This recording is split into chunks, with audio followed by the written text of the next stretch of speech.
एक समय की बात है। एक गांव में एक बहुत बड़ा और आकर्षक जंगल था। उस जंगल में बहुत सारे जानवर रहते थे, जैसे कि भालू, खरगोश, बंदर, मोर, ऊषा, हाथी और बहुत से और। वे सभी जानवर एक दूसरे के दोस्त थे और सब मिलकर जंगल के अद्भुत वातावरण का आनंद लेते थे। एक दिन जंगल में एक नया जानवर आया। वह था खुरदरापूशी नामक लोमड़ी। वह बहुत ही सुंदर और चालाक थी। वह जल्दी से जंगल के सभी जानवरों के साथ दोस्ती करना चाहती थी। लोमड़ी जानवरों के पास जाकर उनसे मिलने लगी। धीरे धीरे लोमड़ी ने अपनी चालाकियों का उपयोग करके सभी जानवरों का विश्वास जीत लिया। लोमड़ी ने आपस में मिलकर जानवरों की मदद की और उनके साथ खेलने लगी। परंतु उनकी दोस्ती में एक खामी थी। लोमड़ी सिर्फ अपने ही लाभ की सोचती थी। एक दिन जब जंगल में अकाल पड़ गया और खाने की समस्या उठने लगी, तब सभी जानवर परेशान हो गए।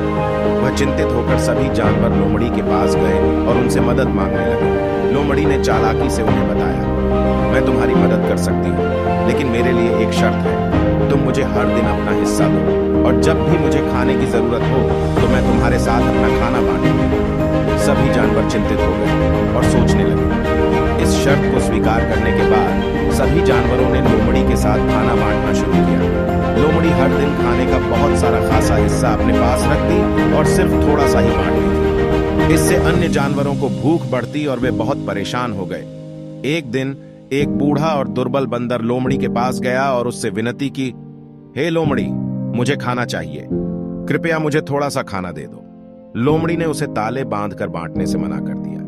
बंदर बहुत दुखी हो गया और चिंतित होकर वहां से चला गया। देखकर सब जानवरों ने समझ लिया कि लोमड़ी की दोस्ती और सहायता सिर्फ अपने लाभ के लिए होती है और उन्होंने इसे नकारात्मक बताया।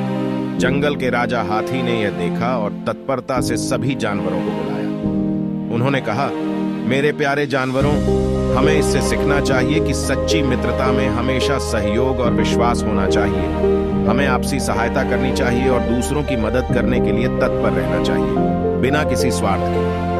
सब जानवर राजा हाथी के बात सुनकर समझ गए और उन्होंने लोमड़ी को अलविदा कह दिया। वे सब आपस में मिलकर खाना बांटने लगे और एक दूसरे की मदद करने का आनंद लेने लगे। इस कहानी से बच्चों को सिखाया जा सकता है कि सच्ची मित्रता और दया से भरी मदद करने का महत्व क्या होता है। हमेशा अपने दोस्तों की मदद करें और सहायता के लिए तत्पर रहें। इससे हमारे जीवन में खुशी और समृद्धि से।